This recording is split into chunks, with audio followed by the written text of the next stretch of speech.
The courtroom was still. The hum of air conditioning, the shuffle of papers, and the faint echo of footsteps were the only sounds that broke the silence. Everyone inside knew what was about to happen. The sentencing of a young man convicted of a violent armed robbery. The judge was ready to speak. The families of both the victims and the defendant waited, holding their breath. But within moments, that quiet would shatter, not with words, not with the pounding of the judge's gavel, but with violence.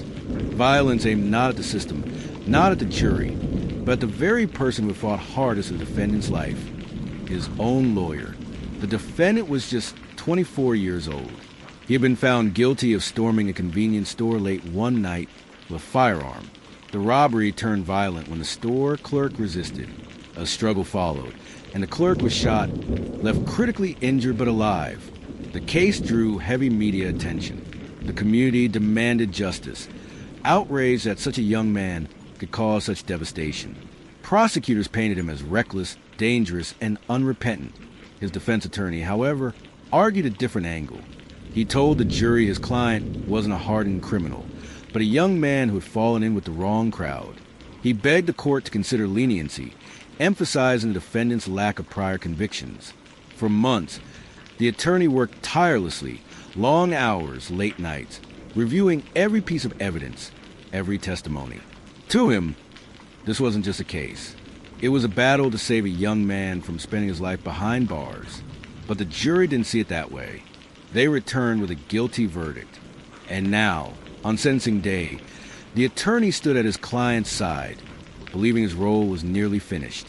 He couldn't have been more wrong. The courtroom was packed. Victims' families sat on one side, anxious and bitter. The defendant's mother and younger sister sat on the other, clutching tissues, their eyes fixed on the judge. The young man wore an orange jumpsuit, wrists shackled, a deputy close at hand. His lawyer leaned over and whispered something, perhaps words of encouragement, or maybe a final reminder to stay calm. The judge cleared his throat and began. His words were steady, deliberate. He recounted the crime, the pain it had caused, and the responsibility of the court to protect the community. Then, in a moment that sealed the defendant's fate, he announced, "You are hereby sentenced to 35 years in state prison." Gasps rippled through the gallery. The victim's family wept softly. The defendant's mother let out a cry. And then, in an instant, everything changed. The defendant's expression shifted from disbelief to rage. His chest rose and fell rapidly. His eyes darted, not toward the judge, not toward the prosecutors, but toward a man beside him, his own lawyer. Without warning, he lurched forward. The metal chair screeched across the floor as he shoved it aside. In one violent motion, he tackled his attorney, driving him backward into the defense table. Gasps filled the room. Papers scattered into the air. The attorney cried out, clutching at the desk as his client pinned him down, fists flailing. "Order! Order in the court!" The judge's voice roared, his gavel hammering the bench. But the chaos drowned him out.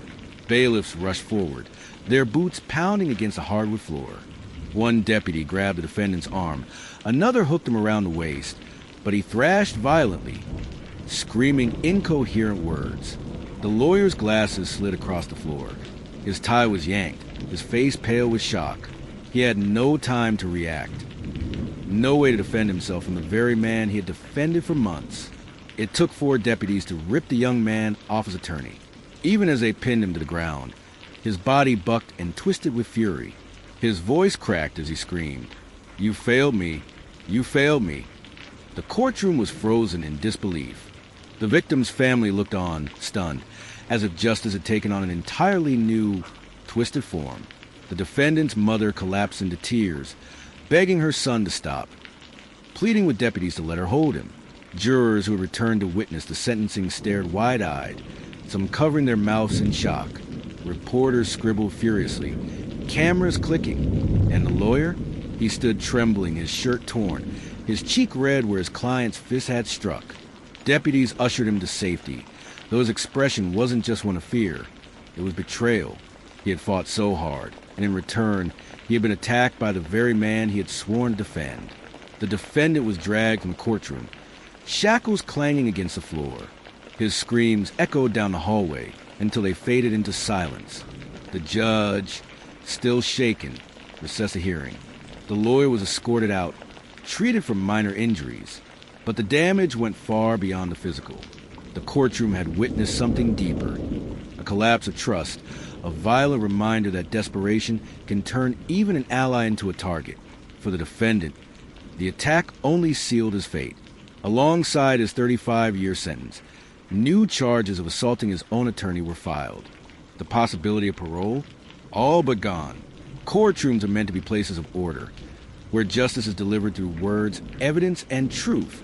But in moments like this, when rage takes over, the courtroom transforms.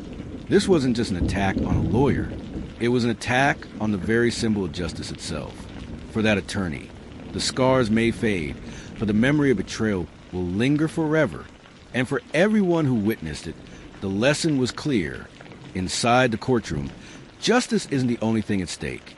Sometimes survival is too. This is Courtroom Consequences.